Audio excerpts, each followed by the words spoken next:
Good morning dear students. इससे पहले हमने पढ़ा था ऑक्सीजन का ट्रांसपोर्ट। इसके बाद आता है कार्बन डाइऑक्साइड का ट्रांसपोर्ट कैसे होता है। कोशिकाओं में भोजन के ऑक्सीडेशन के परिणाम से कार्बन डाइऑक्साइड बनती है। कार्बन डाइऑक्साइड एक बेस प्रोडक्ट है, इसलिए इसको शरीर से बाहर निकालना आवश्यक होता है। कार्बन डाइऑक्साइड का परिवहन भी ऑक्सीजन के समान रक्त द्वारा होता है। कार्बन डाइऑक्साइड विभिन्न ऊतकों से रक्त द्वारा रेस्पिरेटरी सरफेस तक पहुंचाई जाती है, जहां से इसे शरीर से बाहर निकाला जाता है। कार्बन डाइऑक्साइड ऑक्सीजन की अपेक्षा लगभग 20 गुना तेज़ी से डिफ्यूज़ होती है। कोशिकाओं में कार्बन डाइऑक्साइड का पार्शियल प्रेशर जो होता है 46 mmHg होता है, जबकि कोशिकाओं के समीप पाई जाने वाली ब्लड कैपिलरीज में पार्शियल प्रेशर 40 mmHg होता है।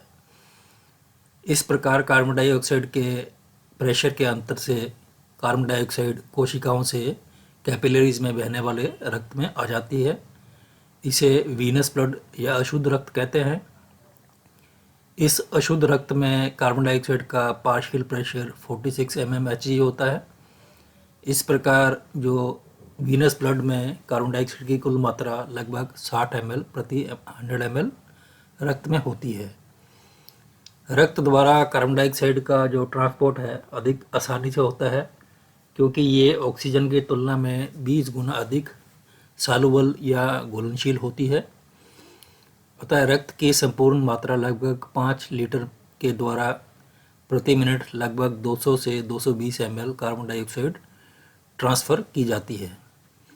इस रेट से शरीर में अत्यंत कार्बन डाइऑक्साइड रक्त द्वारा लंग्स में पहुंचा दी जाती है। यहाँ से इसे अल्वेओलर एयर में ट्रांसफ़र कर दिया जाता है। अल्वेओलर एयर से इसे शरीर के बाहर निकाल दिया जाता है। कार्बन डाइऑक्साइड ब्लड द्वारा परिवहन कर फेफड़ों तक पहुंचाई जाती है। ये किस किस रूप में पहुंचाई जाती है? पहला है in form of physical solution. शरीर में उत्पन्न कुल कार्बन डाइऑक्साइड का लगभग 10% भाग रक्त प्लाज्मा में उपस्थित जल में फिजिकल सॉल्यूशन के रूप में परिवर्तित की जाती है। कार्बन डाइऑक्साइड प्लाज्मा में उपस्थित जल से रिएक्शन कर कार्बोनिक एसिड का निर्माण करते हैं।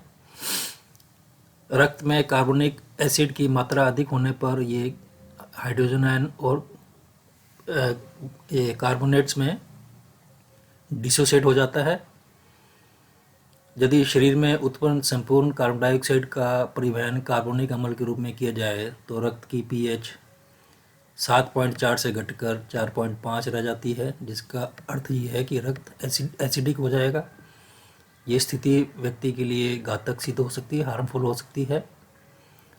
अशुद्ध रक्त यानी डीऑक्सीजनेटेड ब्लड में जब कार्बन डाइऑक्साइड का पार्शियल प्रेशर 46 mmHg होता है तो कार्बन डाइऑक्साइड 2.7 ml प्रति 100 ml की दर से तथा शुद्ध या ऑक्सीजनेटेड ब्लड में जब कार्बन डाइऑक्साइड का पार्शियल प्रेशर 40 mmHg होता है तो 2.4 ml पर 100 ml की दर से फिजिकल सॉल्यूशन के रूप में ट्रांसपोर्ट होती है। इस प्रकार 0.3 ml प्रति 100 ml की दर से प्लाज्मा द्वारा गुलित अवस्था में परिवहित की जाती है। ये टिश्यू से लंग्स तक पहुंचाने वाली कुल कार्बन डाइऑक्साइड का लगभग 7% होता है। दूसरा है कार्बन डाइऑक्साइड का परिवहन एज कार्बे अमीनो कंपाउंड्स। शरीर में उत्पन्न कुल कार्बन डाइऑक्साइड का लगभग 10% भाग कार्बे अमीनो कंपाउंड के रूप में ट्रांसपोर्ट की जाती है। कार्बन डाइऑक्साइड का रक्त में उपस्थित हीमोग्लोबिन प्रोटीन के अमीनो ग्रुप के साथ रिएक्शन कर कार्बा अमीनो हीमोग्लोबिन का निर्माण करता है। तीसरा है कार्बोनेट्स के रूप में। शरीर में उत्पन्न कुल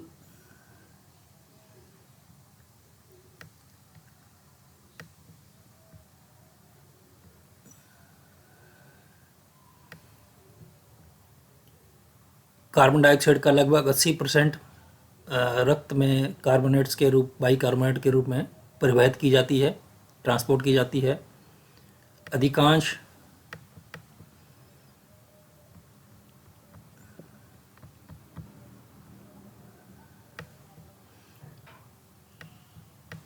अधिकांश कार्बन डाइऑक्साइड प्लाज्मा में आरबीसी में डिफ्यूज़ हो जाती है।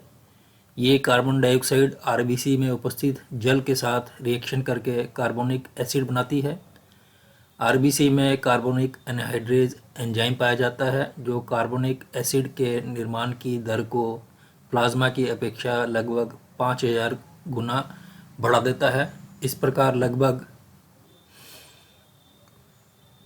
2.5 ml प्रति 100 ml कार्बन डाइऑक्साइड का ट्रांसपोर्ट आरबीसी द्वारा किया जाता है। आरबीसी में निर्मित कार्बोनिक एसिड शीघ्र ही आयोनाइज होकर हाइड्रोजन और बाइकार्बोनेट्स आयंस का निर्माण करता है। इस प्रकार निर्मित बाइकार्बोनेट्स शीघ्र ही डिफ्यूज होकर प्लाज्मा में चले जाते हैं तथा सोडियम या पोटाशियम आयंस से रिएक्शन कर सोडियम या पोटाशियम बाइकार्बोनेट्स का निर्माण कर लेते हैं। इसका अर्थ ये है कि स्तनियों के रक्त की सामान्य पीएच पर कुल कार्बन डाइऑक्साइड का अधिकांश भाग बाइकार्बोनेट आयंस के रूप में उपस्थित रहता है। हेंडरसन और हैसेलबैक इक्वेशन के अनुसार 7.5 पीएच पर कार्बोनिक एसिड और बाइकार्बोनेट्स आयनों का जो रेशो है 1:20 होता है। हाइड्रोजन आयंस आरबीसी में उपस्थित हेमोग्लोबिन के साथ जुड़ जाते हैं जिससे रक्त का पीएच स्थिर 7.4 रहता है। हेमोग्लोबिन एक प्रभावशाली एसिड बेस बफर होता है। रक्त की पीएच को बराबर बनाए रखने के लिए आरबीसी से जितने बाइकार्बोनेट्स आयंस डिफ्यूज होकर प्लाज्मा में जाते हैं उतने ही क्लोराइड आयंस प्लाज्मा में से आरबीसी में डिफ्यूज हो जाते हैं। इस प्रक्रिया को क्लोराइड आयन शिफ्ट या हैम्बर्गर फेनोमेना कहते हैं। उसके बाद आती है carbon dioxide dissociation curve. Vinton और वेलेसीज ने 1955 में रक्त में उपस्थित कार्बन डाइऑक्साइड की संपूर्ण मात्रा एवं कार्बन डाइऑक्साइड के विभिन्न पार्शियल प्रेशर के मध्य कार्बन डाइऑक्साइड के डिसोसिएशन को एक कर्व के द्वारा प्रदर्शित किया है। इस प्रकार प्राप्त जो कर्व है ऑक्सीजनेटेड और डीऑक्सीजनेटेड रक्त के लिए अलग होती है। ऑक्सीजनेटेड रक्त में ऑक्सी हीमोग्लोबिन की तुलना में हल्का अम्लीय होता है, अतः यह थोड़ी कम मात्रा में कार्बन डाइऑक्साइड को जोड़ सकता है। ये क्रिया बोहर के प्रभाव से मिलती जुलती है। बोहर के प्रभाव के अनुसार कार्बन डाइऑक्साइड की कंसंट्रेशन में वृद्धि होने पर oxygen dissociation curve right side की ओर डिस्प्लेस हो जाती है जिससे टिश्यूज़ को अधिक ऑक्सीजन प्राप्त होती है। रक्त में जब कार्बन डाइऑक्साइड की मात्रा बढ़ती है तब ऑक्सी हीमोग्लोबिन एवं हीमोग्लोबिन के डाइल्यूट एसिड की दिशा में बनता है, अतः अधिक शीघ्रता से ऑक्सीजन मुक्त होती है जो बोहर प्रभाव को प्रदर्शित करती है। ये कर्व है ऑक्सीजनेटेड ब्लड के लिए, ये डीऑक्सीजनेटेड ब्लड के लिए। A for oxygenated, V for. शरीर में कार्बन डाइऑक्साइड के रियल डिसोसिएशन कर्व में ए बी बिंदुओं द्वारा दर्शाया है, जिसमें ए बिंदु सामान्य रक्त तथा बिंदु वी मिश्रित रक्त को प्रदर्शित करता है। मिश्रित शिरीय या आर्टरी ब्लड पूर्ण रूप से वीऑक्सीकारी नहीं होता है। इस कारण ये फंक्शनल कर्व का फिजियोलॉजिकल डिसोसिएशन कर्व कहलाता है। फिर है हैम्बर्गर फेनोमेना या क्लोराइड शिफ्ट। जैसे कि पहले बताया जा चुका है कि कार्बोनिक एसिड के डिसोसिएशन से आरबीसी में बाइकार्बोनेट्स आयंस में वृद्धि होती है तथा ये बाइकार्बोनेट आयंस प्लाज्मा में विसरित हो जाते हैं। प्रत्येक नेगेटिव चार्ज्ड बाइकार्बोनेट आयन के आरबीसी से बाहर आते ही आरबीसी की इलेक्ट्रिकल न्यूट्रलिटी बनाए रखने के लिए और एसिड बेस बैलेंस बनाए रखने हेतु एक negative ion chloride ion plasma से आरबीसी में प्रवेश करता है। अर्थात जितने बाइकार्बोनेट आयंस आरबीसी से प्लाज्मा में आते हैं उतने ही क्लोराइड आयंस आरबीसी में प्रवेश कर जाते हैं। इसे क्लोराइड शिफ्ट या हैम्बर्गर फेनोमेनन कहते हैं। क्लोराइड आयन विस्थापन से आरबीसी की कार्बन डाइऑक्साइड परिवहन क्षमता में वृद्धि होती है।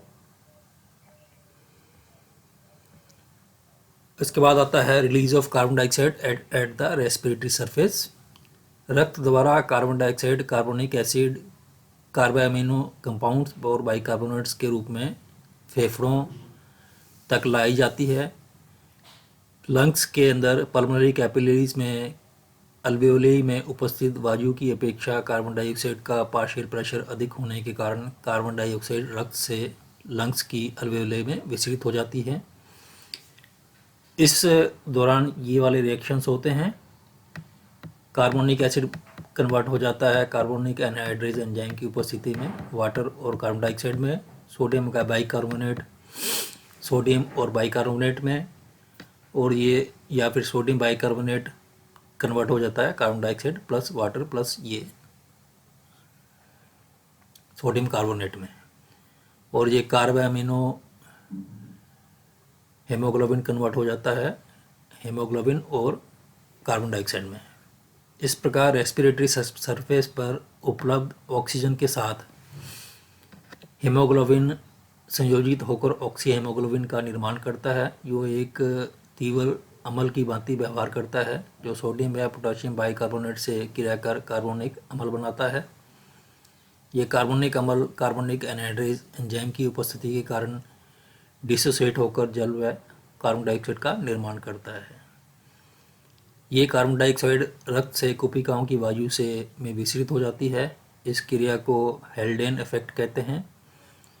जब हेमोग्लोबिन ऑक्सी हेमोग्लोबिन में कन्वर्ट होता है तब ये हाइड्रोजन आयन को फ्री करता है। फेफड़ों लंग्स में आरबीसी से क्लोराइड आयन वापस प्लाज्मा में निकल जाते हैं तथा बाइकार्बोनेट आयंस वापस आरबीसी में प्रवेश कर जाते हैं। ये है ट्रांसपोर्ट ऑफ कार्बन डाइऑक्साइड।